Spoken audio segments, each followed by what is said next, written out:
Um, I'm Sam. This is Matt. We're planning to do a podcast where once every year, so before D1, D2, D3, D4, and then maybe on to when we're dentists or oral surgeons or whatever we want to do, to make a podcast about the year to come or the year behind. And this is the first set. So how you feeling, Matt? I feel pretty good. I'm a little a little nervous. I mean, going into another academic environment with people I haven't quite met quite yet, it's a little bit nerve-wracking, but I mean, nonetheless, pretty excited to be able to start my journey and know that, all the years prior have paid off because I've gotten to this point. How about you, Sam? How are you feeling? I feel good. To add a little context, we're in late July. We both start less than a month, or at least our orientation starts less than a month. So, what have you been up to? Have you been hanging out with family, trips, relaxing up until this point before we start? Yeah, so honestly, I've been working quite a bit. I mean, I just went on vacation. So after vacation, I told myself I was gonna kind of slow down because I know that it's gonna ramp up pretty quick when school starts. But yeah, I was just on a vacation, a cruise to like Aruba, Bonaire, and Curacao. So that was a lot of fun to just get away and I guess kind of recharge before school starts. So I guess I had like kind of a month in between. So we're currently in between my vacation and when school starts. So just trying to relax right now and hang out with family and friends. What about you, Sam? Yeah, I did the same thing. I quit my work the end of June to give myself like a month off, and I knew I was taking vacations. So this whole month of July has been pretty much vacations. I went to Miami and then Costa Rica. So just doing anything besides thinking about school is what I've been trying to do. And then I've come back and, there's a bunch of stuff we've had to do, like take out loans, and I'm sure you've had to do this as well, where we've had to just check things off the box where there's little stuff that these dental schools want us to do before we start. But the listeners should know that we're going to dental school. So I'm going to East Carolina University. It's near the beach in North Carolina. What about you, Matt? I'm going to Detroit Mercy, so I guess I'm leaving North Carolina and headed up to Detroit. It's in the city, I guess, right outside of it, I guess technically, but Detroit, Michigan. So here This we go. is your first time going pretty much away from school. You went to college in North Carolina, high school in North Carolina, grew up in North Carolina. How are you feeling about moving across the country with a bunch of people you don't know? So I mean, the nerves are there. I feel like I'm very close with family, so moving a couple hours away, 10 hours away, it's a tiny bit nerve wracking, but if you watch online, you'll find that a lot of people rely on their support system, and I think what we've come to know the terminology by hearing it from other people as trauma bonds. So I'm hoping that classmates and friends that I meet up there, I like to think that I can talk to a lot of people, which I think that many dentists can, because that's what you do. That's part of every day. So excited. I mean, the nerves are there, but I'm just thankful I got in. I think that looking at it with the perspective, if I hadn't gotten, I'd be a lot more upset. So just thankful that I've gotten in. Yeah. There was like a trend on TikTok where I think the premise was like you you don't want to take for granted like the hard times you go through, like it's a privilege to be challenged or to go through the school and whatever. So, yeah, it's nice to have that perspective. But one thing you have to ask Detroit Mercy is that why they didn't accept me because I was waitlisted from there. I don't know what the deal is. Well, I think the same can be said for ECU as well, then, because I think I interviewed there and I didn't get in. So I know the difference between Detroit Mercy is you did an in-person interview, right? no, so You were online as well. I was online and I was their very last day of interviews. I was their very last day of interviews. ECU, I think I was a couple weeks behind you. I think maybe less than a month behind you as far as interviewing, but um, I was their very last day of interviewing. I had a couple days notice, and You know, What was what was the one assessment that we had to take for Detroit Mercy? Do you remember what it was called? was it the Cure or the Casper? I can't Casper. Casper. remember. You did really well on the Casper, and I didn't. I got the lowest percentile on the Casper. It was I didn't understand it. I didn't prepare for it, first of all, but I didn't understand what the Casper was even trying to do. Yeah, so for context, I guess I got the highest quartile for that. So that's not to say that Sam's a bad person. He's a great person. I mean, he still got into I don't funny. understand the Casper. The prompts, like the time it gave you to respond was like 25 seconds, and to formulate an argument in 25 seconds on a situation. First of all, I couldn't read it fast enough. And second of all, I couldn't respond fast enough. I don't understand the Casper. How did you prepare for the Casper? So I was gonna make a video on this, but tell you guys right here. So maybe I'll do both. But to be honest, I prepare. I guess I know Sam said he didn't, which I mean it's all into perspective. But I know there's some services that offer like you can buy our program and we'll help you with Casper. I didn't do that because there's like a program. I think it's a couple weeks long. I literally just went on YouTube, watched. I think it was BMO. So shout out BMO if you guys are watching this. You guys really helped me prepare. Um, They're probably not going to watch it. Huh? They're probably not going to watch this. Maybe not, but I watched BMO and I kind of got a grasp of what they were looking for. I think there's like 10 different things like teamwork, integrity, some stuff like that they were really looking for, and I think that BMO was truly the reason. But also just I guess I went through a couple practice questions and Mhm. tried to listen into what they did because it's big in medical schools. It I is. know a lot of medical schools require you to take that, so I kind of listened to their advice a little bit as well. So there's plenty of videos online that can help you with preparing for the Casper if you guys so choose to. Yeah. And not all schools require the Casper. I think that two or three of the schools that I It's not a applied to lot, yeah. required Casper, but overall, I don't know how many required it on your end, but there's not too many. I think Temple, Temple's another one. I'm pretty sure that requires it. Maybe it's the Cure. I can't remember, but not a Yeah. lot. No, it's not a lot. And I think it just gives them another statistic for them to base your application on. But I But do wonder if more will adopt that. I wonder too, probably. We'll have to find out. Come back with another update next year.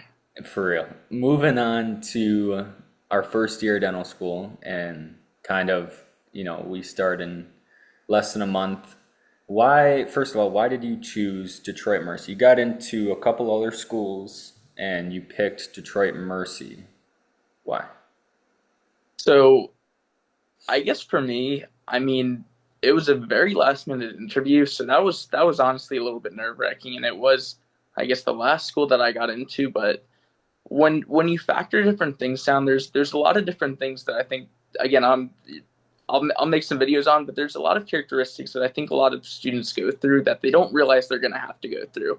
Those can be like price, location, if you have to find your own patients, um, the alumni, how connected they are, the professors and what students say about them, and the clinical. There's so many other things like that. That stuff. When I weighed it all down, I kind of figured that Detroit Mercy would be the best option out of the ones that I got into. And again, the other schools that I got into, they were also really good. I'm thankful that they gave me the opportunity to be able to pursue their school.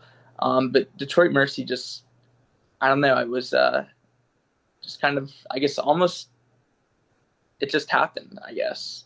Hmm. That nothing major, but I mean, just factoring in those different things, they, I guess I kind of just ended up at Detroit. Yeah. I I got into a couple schools as well, and I'd say East Carolina checked a lot of the boxes. And while I was going through college, I went to college in North Carolina, so that was the number one or two school on my radar because of the proximity. So, it just made a lot of sense. And with this, there's changes in applying to dental school right now or taking out loans with the federal government passing the big beautiful bill, it caps the grad plus loan. So, taking out loans for us kind of sucks because it changes a little bit, right? And, it doesn't deter us from going to dental school, and I don't think it deterred anybody from going to dental school who already applied. It might in future cycles, but what was it like taking out that loan? What was the realization of the amount of money it takes to go for these next 4 years? So I knew, especially going out of state, which I Sam's going in state for ECU, but I knew it was going to be a lot more, not a lot, but a decent bit more. So before even applying, I was like, well, this is one of the schools that the price point isn't. I mean, it isn't the worst. There's always more. It's not fun. I'm not, I guess, excited to pay it, but um, I guess just knowing that this is it's worth it in the end. I think that that's what I'm telling myself right now. Like, even though with all the loan stuff, like it'll be worth it. Dentists are in the profession of healthcare, and I guess the other reason that going into healthcare is you want to help people. So that was also a big portion. So, um, but taking out the loan was a little bit scary. But I mean, at the end of the day, it is what it is. There's nothing that I can do to change how much I'm gonna pay. I guess it's gonna be what it's gonna be, and I knew what I was getting into when I signed up. I didn't know all the current situations that are going on. I don't think anybody did, but Yeah.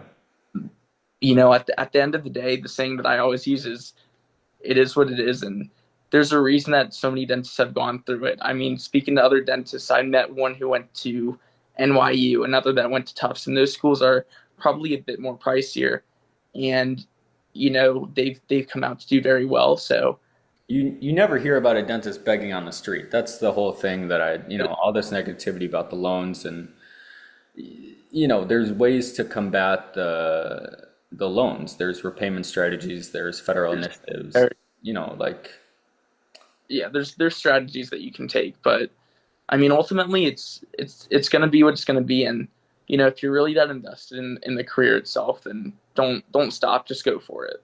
right.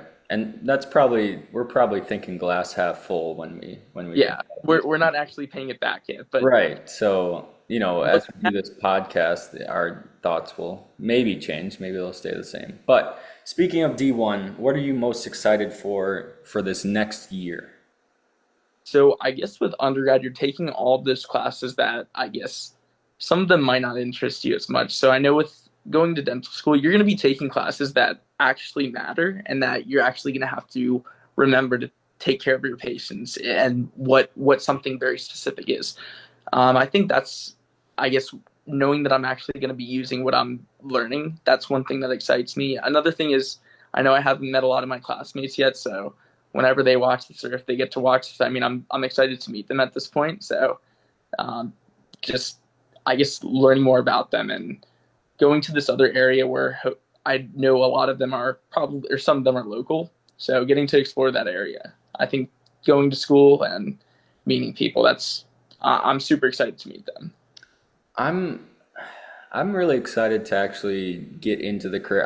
I felt like it's been, even though it's only been probably 4 years, it's been like a 10 year in my mind thing of like telling people, oh, I'm, wanting to be a dentist, and then, oh, I applied to dental school. That felt like I was telling people that forever.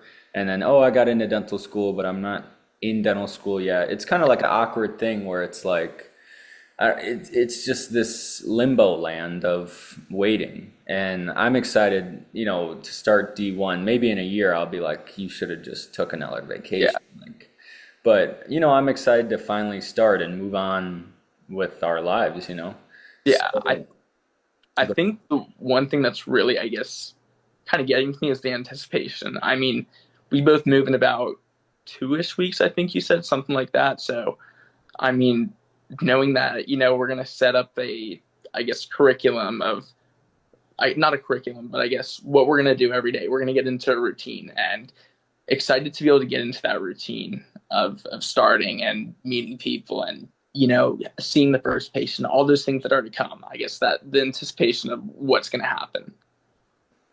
I will have some pushback on one thing you said. I think there still will be classes that are dumb and that we don't need. I have this feeling that we're not going to know we're not going to need to know the ins and outs of a foot anatomy, but we're going to have to learn that. Like I just know that there's going to be dumb stuff that, yes, in a vacuum it probably is useful, but in real life applications, I know there's going to be some stuff, especially D1 year when you're learning the full anatomy, there's going to be some weeks where studying for a test and it's going to be like, why do we need to know this?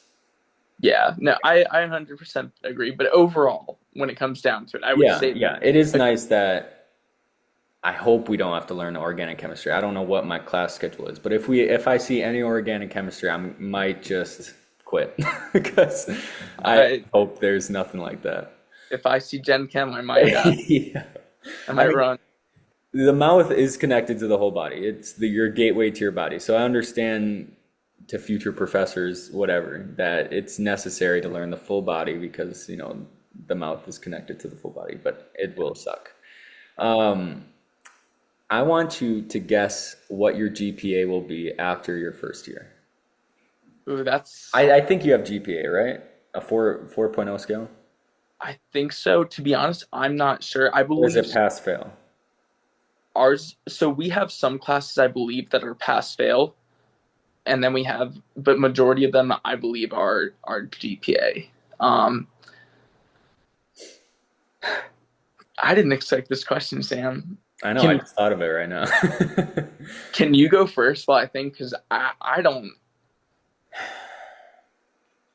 don't want to underestimate myself, but I don't want 3.4. 3.4 is mine. I to. think. No way. What? It's a Uh, hard school. I think a 3.4 is pretty good. C's get degrees, so anything above whatever grade point I need. that's fair.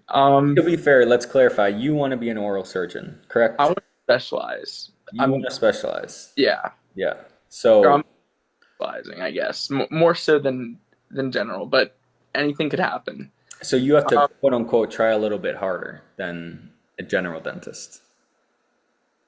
I don't want to. I'd like to see the other thing is class count because there's like 20 classes in your first like semester or whatnot first, Yeah. you know what I mean. um I'd like to see above a 3.7, above a Wow. You're aiming high. abo- well, I mean, shoot for the stars, just Yeah, that's fair. I'm more I doing a I'd real love to see a for myself. 4.0, but Yeah. I mean, everyone says that adjustment period, so I would be very content with a 3.8. I mean, I'm that's the goal.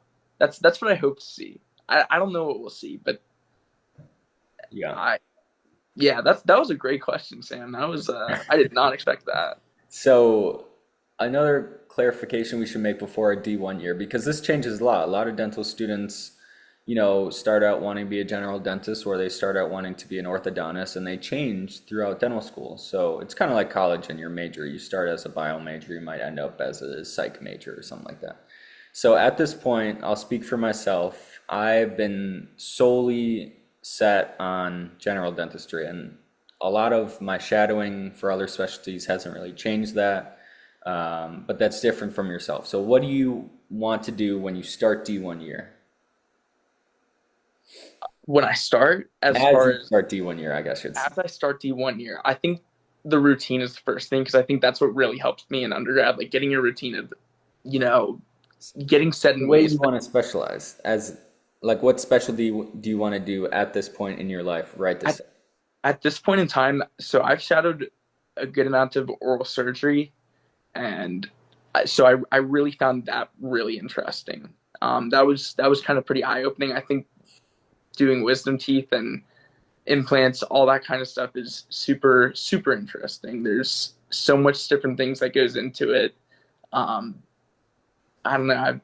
That's where I'm at right now. But So you're set on oral surgery right now.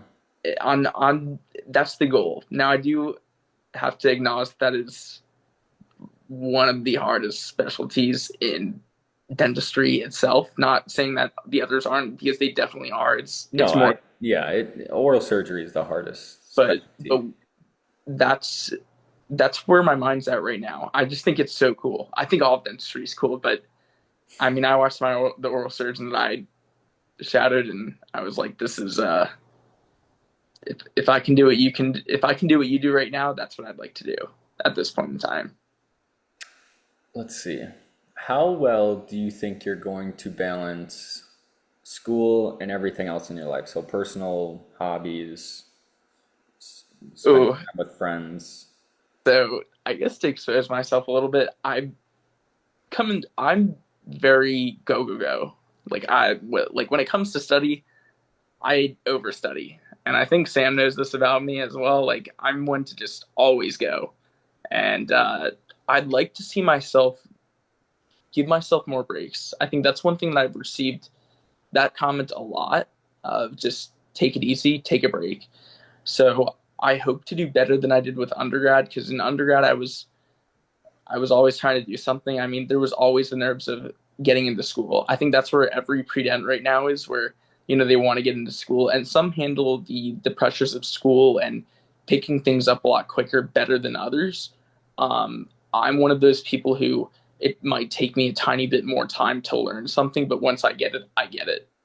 So I hope to be able to do better. I was watching this podcast with this Dr. Gallagher. Is that I can't remember, Dr. G, and he was talking about there's two different ways to study. There's effectiveness and efficiency or something like that, and it's about being able to do well on tests while studying less, because you're going to be balancing so many different things. You're going to eventually be balancing clinic as well as the sole academic work of studying, and that's kind of where I'm at. I'd like to be able to hope that I'll do better than I did in undergrad, but I mean, Yeah.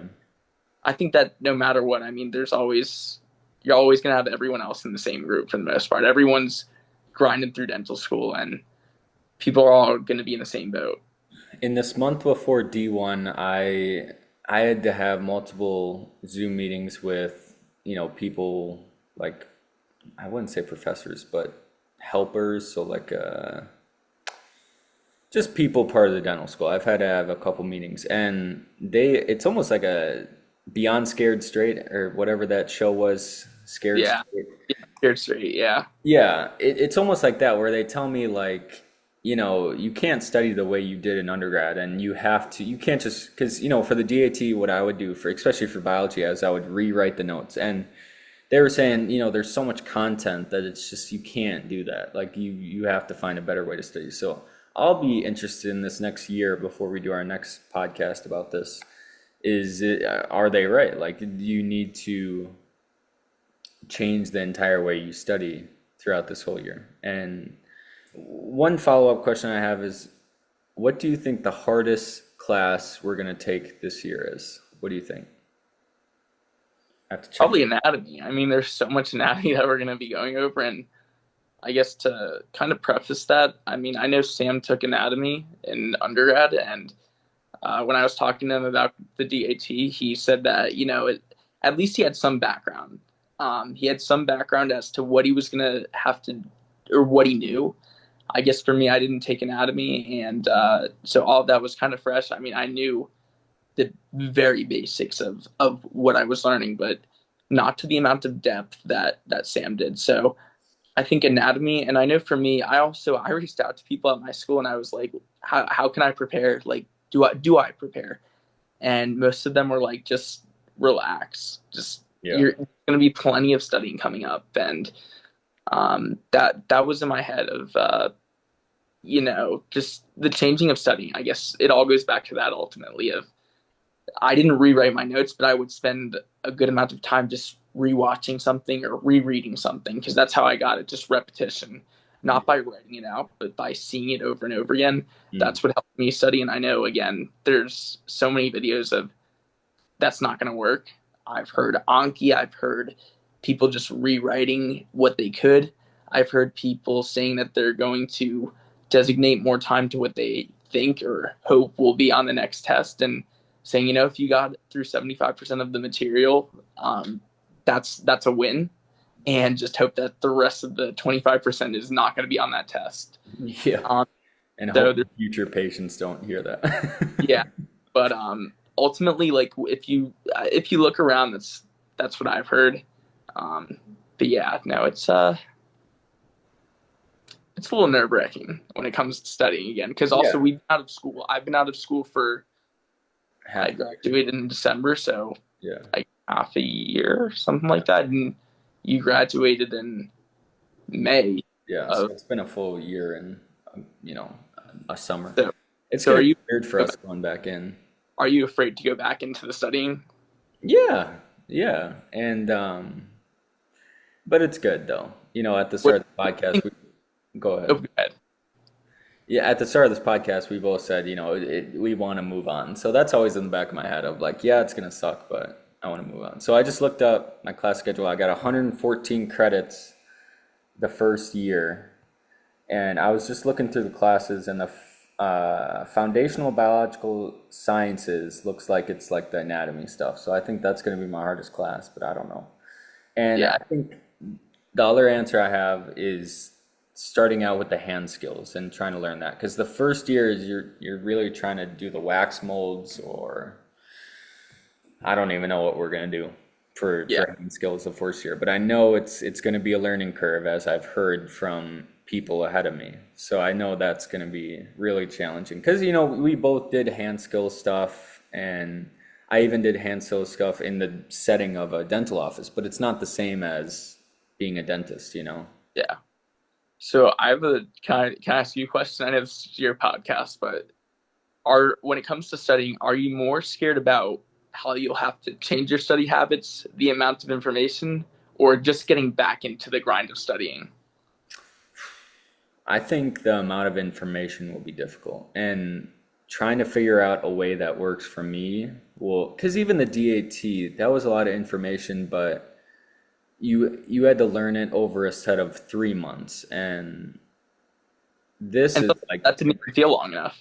yeah, but this is every single week you're learning something. I don't know if it's cumulative. I don't know if the end of the semester it's everything comes back. I don't know any of that stuff. But I think, but also it'll be challenging getting back into the groove of things. Yeah, I It's think they're all I've not been wanting to do anything academic. Like I don't even want to read a book this whole year. I was just like I don't feel like I've read a lot of books throughout college. Like I loved reading, and this year I've been like I don't want to read a book.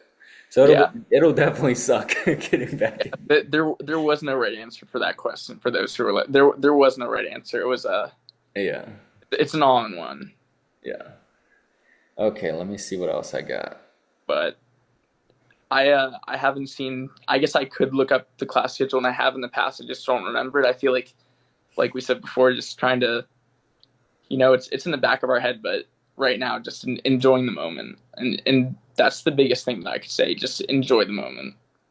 Okay, I got a question here as we wrap up. What's one myth about dental school that you've heard and hope it isn't true? So, what's one thing you've heard about life in dental school that you hope is not true? I can go first. The all-nighters that I always see, I hope that is not true. I hope I don't have to get to a point in my studying this first year where I have to pull an all-nighter. Oh, did you lose me, or am I still here? You're still good. Okay, all right. I thought I was lost. That was a very good one because I've seen the same thing. Um, a myth. I hope so. I know there's a saying like drinking out of a fire hose, and I fully expect that to be true. But deep down, like I really hope it's not. But I know it is. So let me try to think of another one because that's. I mean, I expect it to be drinking from a fire hose. Um, everyone says that like it's like you're gonna have no time, but then you see those videos of people who are living a life during dental Yeah. school, having fun. So I'm hoping that I get to somewhat experience that. So I hope the myth of you're not going to have a lot of time because that is something that I was told. Like it's going to be a grind. Like you're going to be studying, and there's plenty of studying. And if you're not studying, there's something that you could be studying. Like there's always something. So Hmm. that's something that I really hope is a myth. That you, I mean, you find time, but I guess what people make it out to be of you're gonna have no time. Yeah. Once we record this a year from now, probably won't be exactly a year from now or something. What do you hope you'll be proud of this D1 year? I hope I keep up my standard of like what I hope my GPA is for one. You know, Yeah. that, that's a big thing. Um, oh, something keeps happening to my recording here. But yeah, I hope that maintains true. I would also hope that I'm able to say that I met a good amount of people, and you form that group of people that are very close friends, but everyone's your friend at the end of the day. Um, and I also hope to say that I've learned a lot. I want to be able to look back and say, something. I think that all of this learning is great, and it'll help me in just a little bit when I graduate. What Yeah. about you, Sam? What are you hoping? Same with you. I hope there's somewhat of a life outside of school. I think that's the main thing. And, I hope I get good grades, whatever. But having time to myself will be a priority. Because I know it's drinking out of a fire hose. I know it's a lot of information, and it's information that we want to know as future Yeah, providers. So it's not like you can't study it. You want to study it because you want to be good to your future patients. But I also would like, I don't want to lose, the time I have working out or spending time with my girlfriend or friends or family. Like, I don't want to totally lose that. I know I'll lose a portion of it, but I don't want it to go all to the wayside. That's a year from now. I hope that still rings true. So, thanks for yeah, meeting with me.